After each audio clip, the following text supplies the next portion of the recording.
waxaa hadda halkan aan ku suganahay laga qaaday meydka Cabdiraxmaan Cabdullaahi Cabdicasiis oo 22 jir ilaa 25 jir u dhaxeeyay isla markaana ka shaqeynayay harqaankan aan hortiisa taaganahay ee Muqdisho VIB Taylor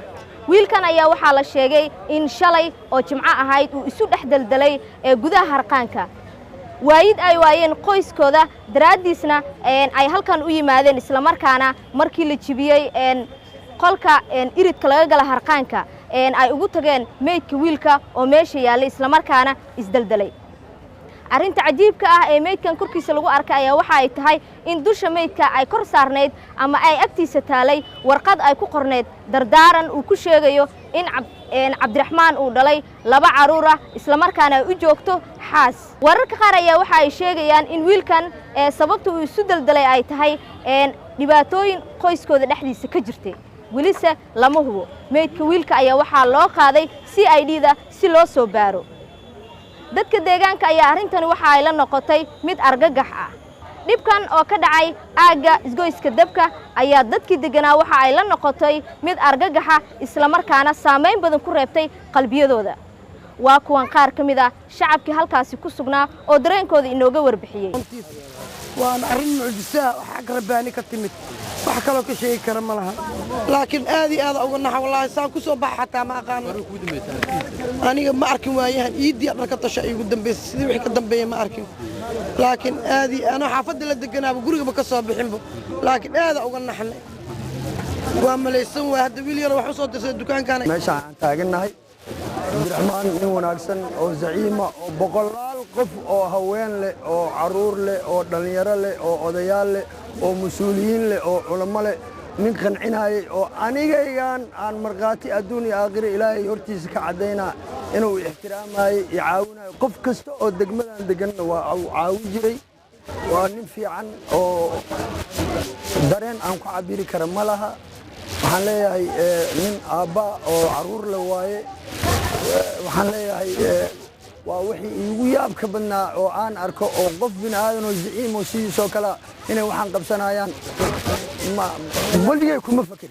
sidoo kale abtiga Cabdiraxmaan ayaa Shabeelle la hadlay waxa uu inoo sheegay in waayitaan ay waayeen isla markaana sababta ay u tabi waayeen shalay ilaa maanta ay ahayd in wiilku u dhiganayay jaamacad isla markaana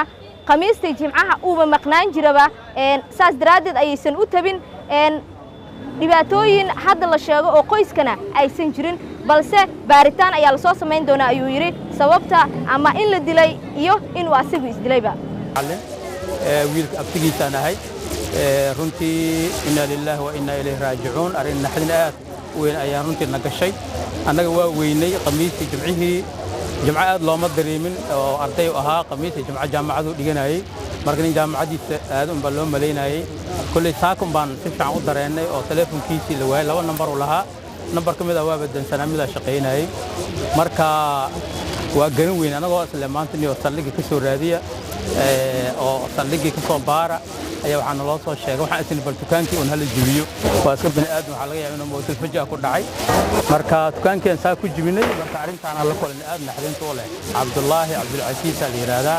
هذه ودادي سوالها اللواتني تطلب الجيل اللواتني تنجيل مالها سوالها واقفت الحال هاي ورقد أيوة أو دردارا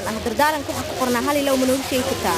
والله كل ورقد وربانكم ما بقرنين باني لا بقبلوا عن على جرتو أو روضي وحساس الإرادة هلا لا صعب أنت arrintan in uu qof isdaldala ayaa ah mid dhif iyo naadir ah balse muddooyinkii dambe waxay ahayd mid soo badanaysay taasoo qofku uu isu dilayo dhibaatooyin ee markaasi haysto ama ha ahaato mid arrimo qoysa ama ha ahaato mid isaga u gaar ah Safiic Ismaan Cabdulle Shabeelle TV magaalada caasimadda ay Muqdisho si aad ugu adeegato Premier Wallet kaliya taabo batanka Pay ku aadi kaamirada QR-ka goobta aad wax ka iibsanayso gali lacagta iyo faahfaahin kooban taabo next kadibna confirm ugu dambeyntiina geli MPin-kaaga si aad u dhamayso iibsashada Premier Wallet waa habka ugu casrisan ee aad ku adeegan karto maalin kasta